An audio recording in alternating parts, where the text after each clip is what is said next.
សួស្តីបងប្អូនណែនាំពីតែខ្ចីរបស់យើងមកកំប៉ុង$5បងប្អូនអត្ថប្រយោជន៍ទីជួយទៅជួយបំបត្តិផ្ដាសាយក៏ដូចអ្នកចូលចិត្តញ៉ាំស្រាច្រើនបងប្អូនហើយវាជួយទៅសម្រក់ខ្លាញ់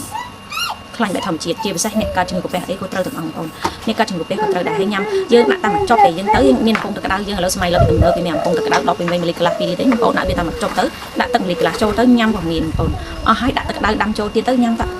ហើយវាជាធម្មជាតិណាបងប្អូនតែខ្ចីរបស់យើងវាជាធម្មជាតិចំពីផ្សំពីបង្កលេងហើយក៏ដូចជាខ្ញីហើយនឹងខ្ញីហើយនឹងគល់ក្រៃរបស់យើងបងប្អូនមានអីច្រើនតែប៉ុណ្ណឹងប៉ុន្តែវាល្អខ្លាំងសម្រាប់សុខភាពបងប្អូនតាម$5ហើយញ៉ាំរាប់ខែមិនអស់បងប្អូនហើយសុខភាពល្អទៀតសម្រាប់មនុស្សចាស់សាយខ្ចីជាពិសេសសាយខ្ចីបងប្អូនល្អខ្លាំងគឺវាជួយទៅកម្ដៅក្នុងខ្លួនយើងបងប្អូនវាជួយទៅកម្ដៅក្នុងខ្លួនយើងសាយខ្ចីគឺត្រូវមកហើយជាពិសេសសាយខ្ចីអាចញ៉ាំអីផ្សេងក្រៅពីនឹងបានដោយសារវាជាធម្មជាតិវាជួយទៅសម្រក់ខ្លាញ់ក្បាលពោះក៏ដូចជាខ្លាញ់ដើមដៃវាសម្រក់បងប្អូនវាសឹមទៅវាជាធម្មជាតិបងប្អូនវាល្អខ្លាំងហើយបងប្អូនវាចង់បានកាកាអីឈ្ងុយបងប្អូនឈ្ងុយមកនៅចិត្តឈ្ងុយមែនតើ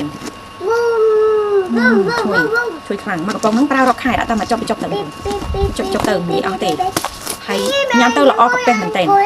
ល្អកាពះមែនតើបងប្អូនសម្រាប់អ្នកញ៉ាំស្រាច្រើនហើយអត់នៅតែបន្តញ៉ាំយើងអាចឈប់ញ៉ាំស្រាបាននេះអាចញ៉ាំមួយតែខ្ចីបានពេលព្រឹកឡើងញ៉ាំមួយកែវឬមួយក៏ដាក់ញ៉ាំdirectក៏បានបងប្អូនគឺល្អខ្លាំងមែនតើហើយផ្ដាសាយអីឥ